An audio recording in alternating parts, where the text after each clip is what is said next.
Welcome back to the endoscopic surgery episodes. The case today is for an endoscopic retrograde mastoidectomy done totally by the endoscopy for cholesteatoma in a pediatric case. As we can see, there is an attic erosion within attic polyps that has been removed and sent for biopsy.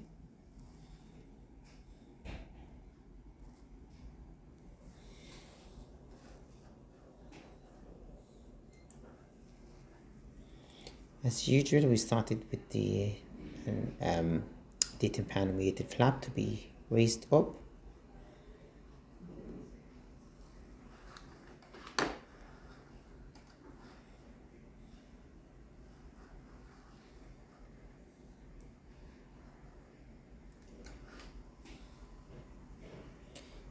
We reached the tympanic annulus and elevation of the tympanic annulus was done.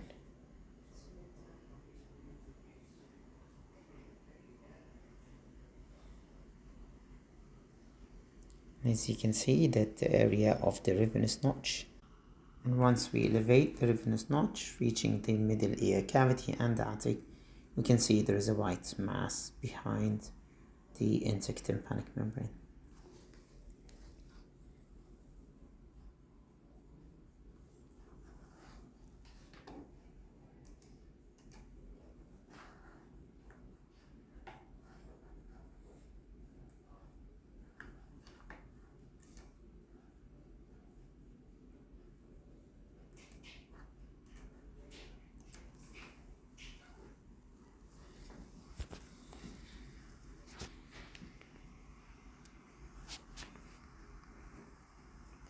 And when we removed this white mass, it was a tympanosclerotic patch.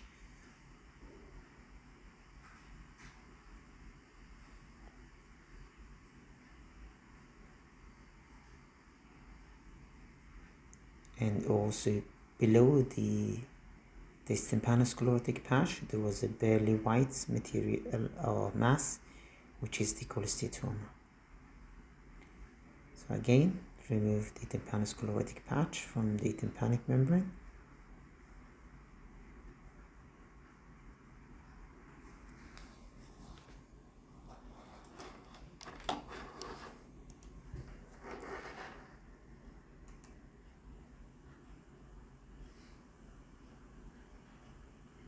And dissecting the cholesteatoma using the Thomson dissector.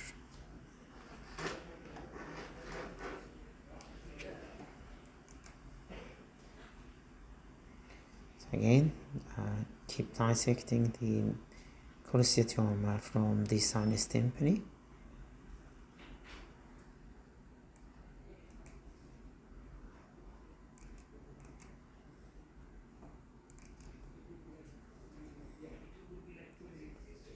And just remove the granulation tissue from the posterior protympanic area.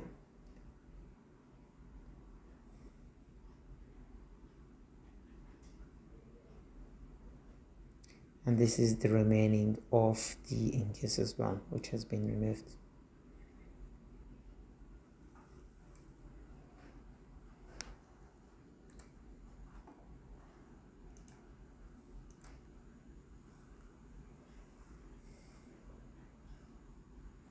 This is still the granulation tissue at this area. We try to preserve the chorda as much as we can.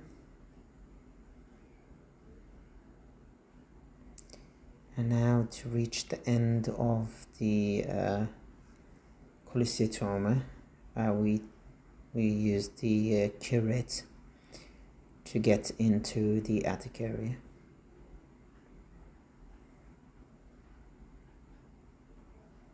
And again, there was a granulation tissue and the cholesteatoma wrapped around the head of the meniscus.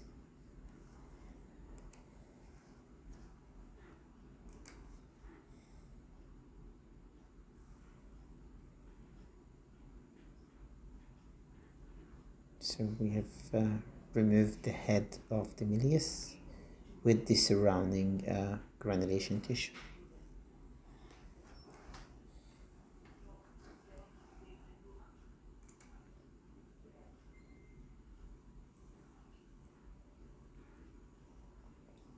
Using the bone nibbler, and that's helped us to get the head out.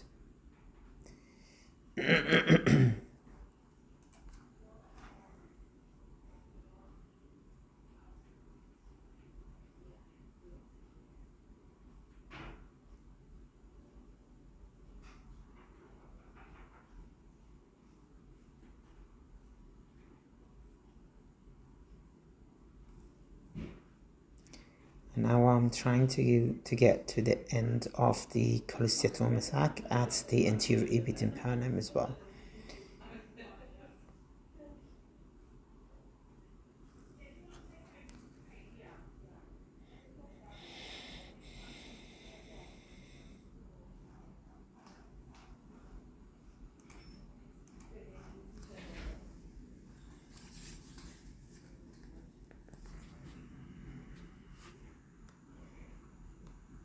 So what I'm doing now is I'm gonna remove the excess skin that was around the covering the area of the attic to get more exposure to the cholesteatoma.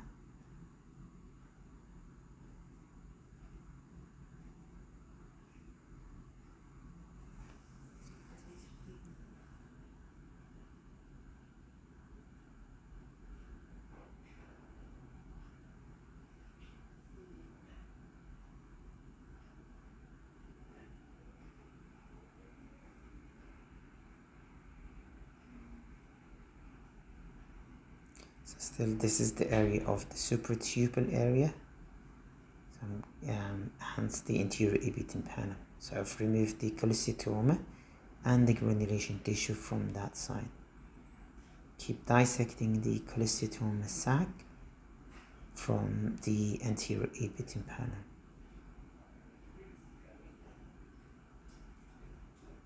So this is just above the cochleariform process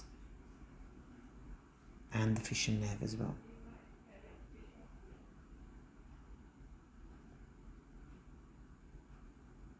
So now the area of the anterior epitympanum and the supratubal are clean. So the aim now is to reach to the posterior epitympanum area. So what I'm doing is that I'm trying to clean up the cholesteatoma from the middle ear mucosa, also in the sinus tympani and over the oval window. So this is the area of the oval window, and what you can see is just a cholesteatoma on the foot plate.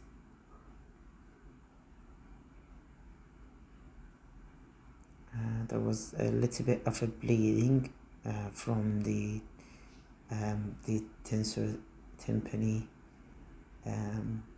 tendon.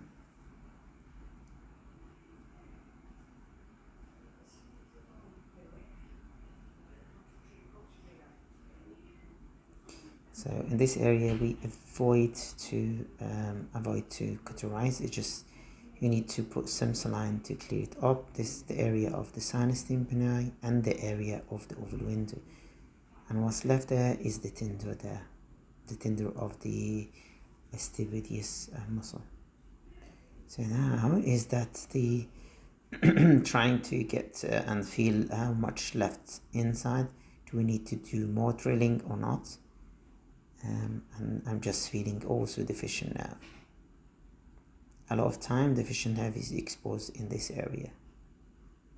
Just be careful, but you can dissect the cholesteatoma over it.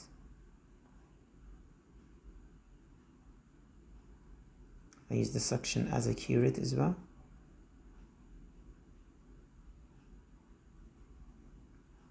From the scan, we plan either to do it combined approach, transcanal, and also the from postauricular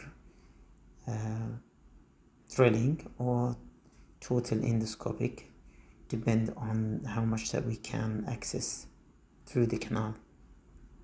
So we started with drilling of the attic area,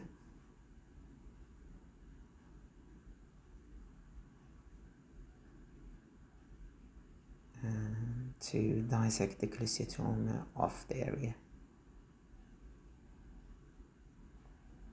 And again, I've done the end oral incision like through the canal, which is the 12 o'clock up to the end of the ear, just to get us more space. And if we need, we also gonna do another technique that we're gonna see in later on in the video. Okay, dissecting the cholesteatoma again in the posterior tympanum, and let's see whether it's passing the dome of the lateral semicircular canal. So if it's passing the dome of the lateral semicircular canal, that means that we need to drill more.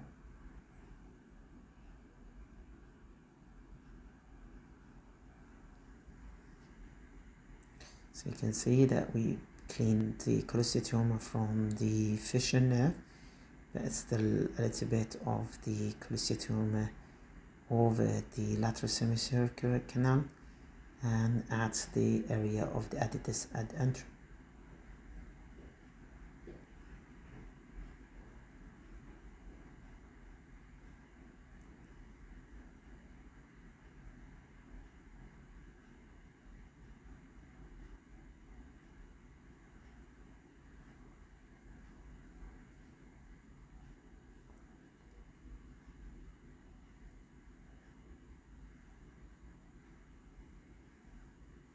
Just stimulating the nerve. So this is the area of the fissure nerve, and it was completely intact.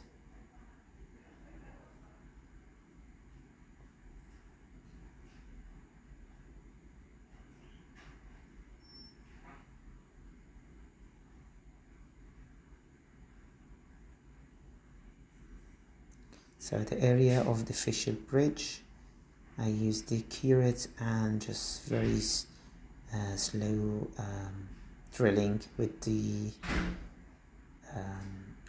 drill to avoid any edema.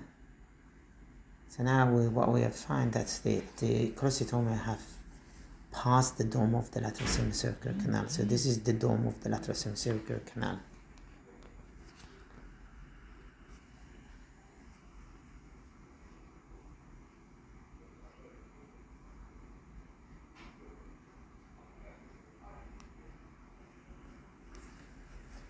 So we keep drilling from inside.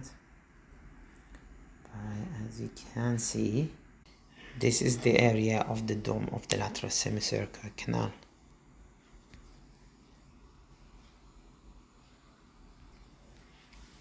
Just keep drilling as the same way that you do with the retrograde mastoidectomy.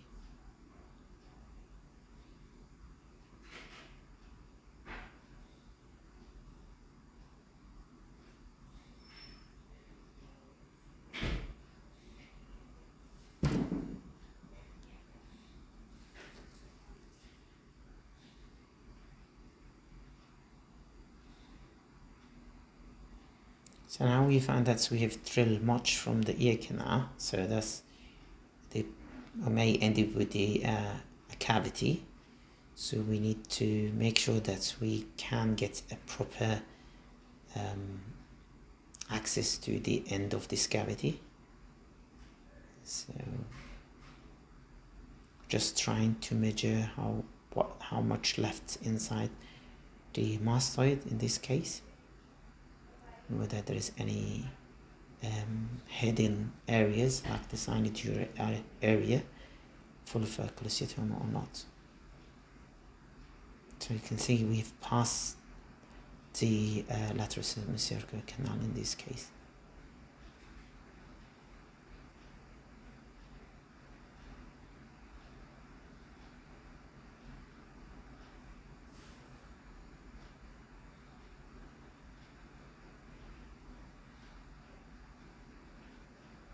trying to smooth the area of the tegmen now.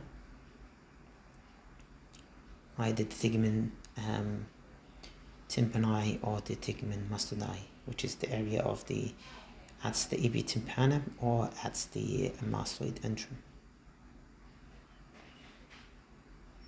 Make sure that we haven't left any of the cholesteatoma inside.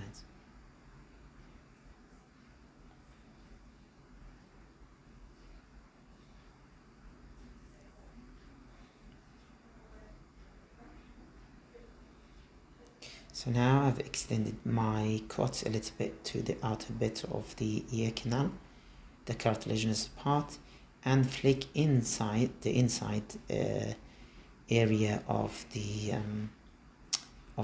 ear canal, so we can get more access. It's the same what you do in an endooral cut. This make it easy for you to see the tympanomastoid suture, so you know that this is the level of the facial nerve, so you get appropriately adjustment of your drilling. And also you can easily see that we are using the 3-hand technique, so assistant with the suction and myself with the scoop and the drill as well. As we know from the scans as well, that this child have a sclerosed mastoid, so we're not expected to get more cells, just the antrum mainly.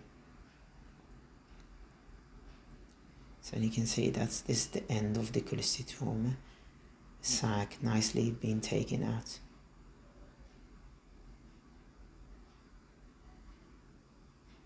And then check, clean up all of the areas, smooth the bone, make sure that no granulation tissue or skin has been left.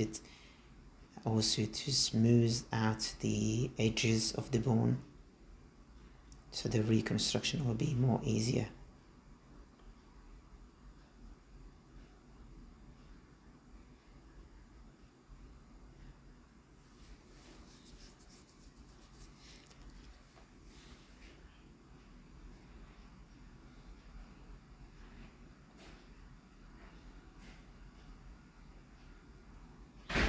So what's left is just a granulation tissue there, but we would like to remove all of the unhealthy mucosa, and then we're going to use the 30 degree to check these areas. Working with the 30 degree is not the easy bit, but give you a nice panoramic view as well.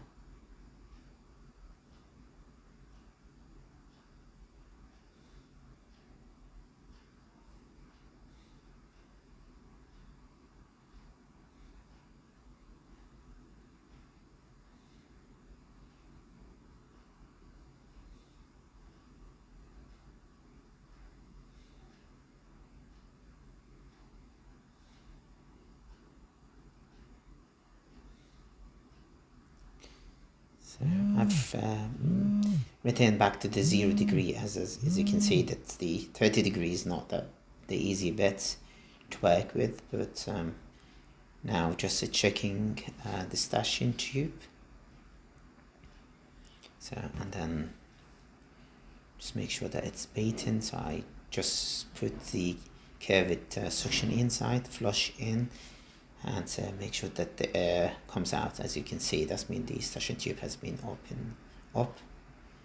Kind of dilatation or cleaning of the Eustachian tube to make sure there isn't any bone dust or anything left. This is the oval window. And the next step is just to put the reconstruction material, which is a cartilage, inside the for the tympanic membrane, hoping that we can reconstruct the hearing later. This is mainly at the area of the posterior part.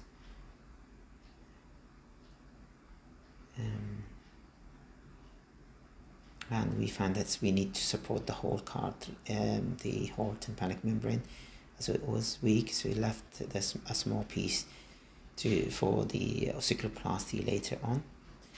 And then a large piece of a cartilage. All of those cartilage could be taken from the tragus easily. A large piece of a cartilage could be taken from the tragus.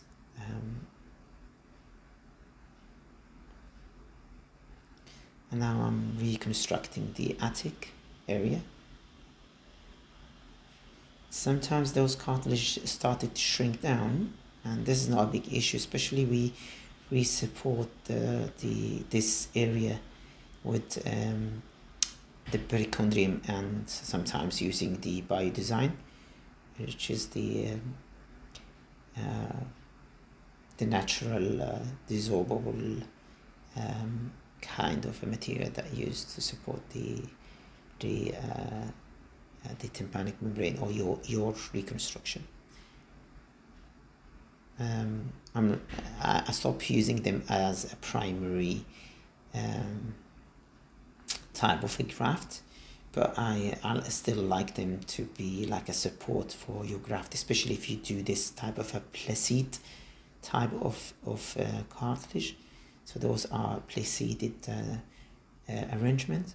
So if you put the biodesign over, or the perichondrium, helps you a lot to have a nice cover. And now what you can see, this is the tympanic membrane. The remaining of the tympanic membrane is pushed back again in place. Make sure that the skin is not flicked around. Any gap with the cartilage should be covered with your perichondrium or the biodesign.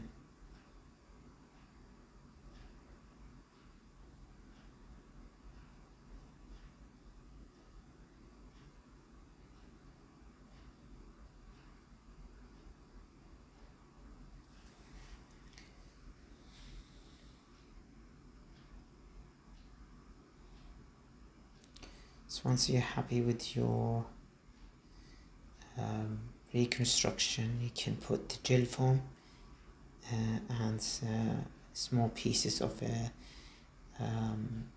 ribbon gauze with an antibiotics will be very helpful in those cases. So it's a nice small cavity, or almost no cavity, because there is a reconstruction. There will be a small cavity there anyway, because most of the time the cartilage is gonna be shrink, but it will be very nice small cavity that not noticed. We need to see the patients regularly for a year or two, just to make sure that there is no recurrence. And mostly we don't do the primary reconstruction at the time of the surgery, and leave it for a secondary review and reconstruction in the same time.